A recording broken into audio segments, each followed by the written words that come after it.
Hi all. ఇప్పుడే మన Amazon ప్రైమ్లో రీసెంట్గా స్ట్రీమింగ్కి వచ్చిన గట్టిగా చెలం అనే మూవీ చూసా. యాక్చువల్గా ఈ మూవీ వచ్చేసి మనకి ట్రూ ఇన్సిడెంట్స్ని బేస్ చేసుకుని తీశారు. అండ్ మనకి మూవీ జానర్ కూడా వచ్చేసి సైకలాజికల్ హర్రర్ థ్రిల్లర్ అని చెప్పుకోవచ్చు. అండ్ మనకి రన్ టైం కూడా వచ్చేసి దగ్గరగా ఒక 2 hours ఉందన్నమాట. ఇంతకీ మూవీ ఎలా ఉందంటే బాగుంది గైస్, నాకైతే బాగా నచ్చింది. యాక్చువల్గా మూవీ వచ్చేసి మనకి కొంచెం సింపుల్ స్టోరీయే, కానీ వీళ్ళ ఎగ్జిక్యూషన్ అనేది బాగుంది. అండ్ మనకి క్లైమాక్స్లో వీళ్ళు ఒక మెసేజ్ అనేది ఇస్తారు. ఆ మెసేజ్ కూడా చాలా బాగుంది. క్లైమాక్స్ వరకు కొంచెం ఓపిక్గా వెయిట్ చేయండి. ఆ మెసేజ్ చూశాక మనం మూవీ అంతా చూసే విధానం అంతా మారిపోతుంది అనమాట. సరే, కమింగ్ టు ద ప్లాట్ ఏంటంటే స్టార్టింగ్లో మనకి ఒక ఇంట్రోవర్ట్ అబ్బాయిని చూపిస్తారు.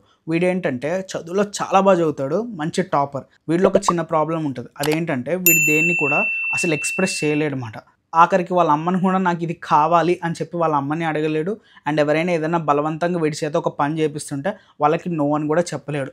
ప్రతిదీ వీడు లోపలే పెట్టేసుకుని అదే సఫర్ అవుతూ ఉంటాడు అనమాట. మీకు అర్థమైంది అనుకుంటున్నా, తిన మెంటాలిటీ అలా ఉంటుంది అన్నమాట.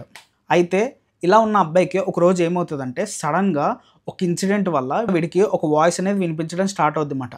అది వినిపించినప్పటి నుంచి వీడి లైఫ్ అనేది చాలా చేంజ్ అయిపోతుంది. అసలు ఇంతకీ ఆ వాయిస్ ఎవరిది, అసలు గట్టిగా చలం అనే టైటిల్ ఎందుకు పెట్టారు, అండ్ వీడికి ఏదైనా సైకలాజికల్ డిజార్డర్ ఉందా లైక్ స్క్రిజోఫేనియా, ఇవన్నీ తెలియాలంటే మనం ఈ మూవీ చూడాలన్నమాట. ఇంతకీ మూవీలో పాజిటివ్స్ ఏంటంటే first of all main lead acting. ఆ అబ్బాయి అయితే ఇరగదీస్తాడు. యాక్చువల్గా తన పేరు వచ్చేసి నిఖిల్. తనైతే చాలా బాగా చేశాడు. ఈ మూవీ మొత్తం తన షోల్డర్స్ మీద తీసుకెళ్ళిపోవడని చెప్పచ్చు అన్నమాట.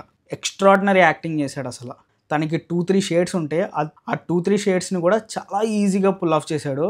అండ్ మనకి మూవీ వచ్చేసి మనకి సైకలాజికల్ హర్రర్ థ్రిల్లర్ అని చెప్పే కదా, దానికి రిలేటెడ్గా మనకి కొన్ని సీన్స్ అనేవి డిజైన్ చేసుకున్నారు. కొన్ని సీన్స్ అనేవి చాలా క్రియేటివ్గా ఉన్నాయి.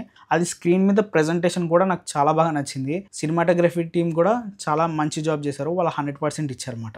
అండ్ మూవీ ఎండింగ్లో మనకు ఒక మంచి మెసేజ్ ఇచ్చారు. అదైతే నాకు చాలా బాగా నచ్చింది.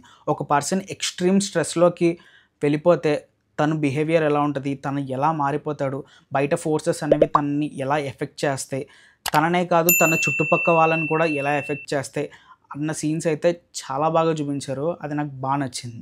ఆ మెసేజ్ కోసమైనా ఈ మూవీ చూడండి, ఓకేనా? సరే, మరి నెక్స్ట్ వీడియోలో మళ్ళీ కలుద్దాం. అంతవరకు బాయ్.